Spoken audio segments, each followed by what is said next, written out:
Penyebab depresi kambuh yang perlu diperhatikan. Depresi berat ialah kondisi yang kompleks dan menantang. Memang, kondisi ini dapat dikendalikan dengan perawatan intensif. Akan tetapi, masih ada potensi depresi kambuh dan kondisinya menjadi lebih berat.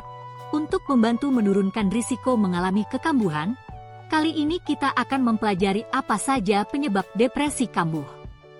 1. Menghentikan pengobatan atau pengobatan yang tidak tuntas.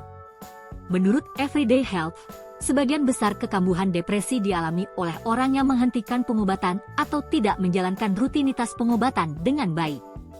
Kebanyakan orang ini menghentikan pengobatan atau psikoterapi ketika sudah merasa lebih baik. Akibatnya, mereka tidak benar-benar pulih dan gejala depresi perlahan kembali. Studi dalam British Journal of General Practice 2020 menunjukkan bahwa tidak menyelesaikan pengobatan di antara episode-episode dapat membuat depresi lebih mungkin kambuh. Menjaga jadwal tidur, berolahraga secara teratur, makan dengan baik, menghindari alkohol, dan obat-obatan adalah bagian dari pengobatan depresi yang efektif. Mempertahankan kebiasaan yang sehat dan konsisten dapat secara signifikan menurunkan risiko kekambuhan depresi. 2. Stres. Saat sedang stres, kita cenderung malas mengurus diri. Stres bisa membuat kita tidur tidak nyenyak, makan makanan yang tidak sehat, dan tidak menghabiskan waktu yang cukup untuk melakukan hal-hal yang disukai. Jika kamu mengalami stres kronis dan membiarkannya, kamu mungkin akan mengalami kekambuhan depresi.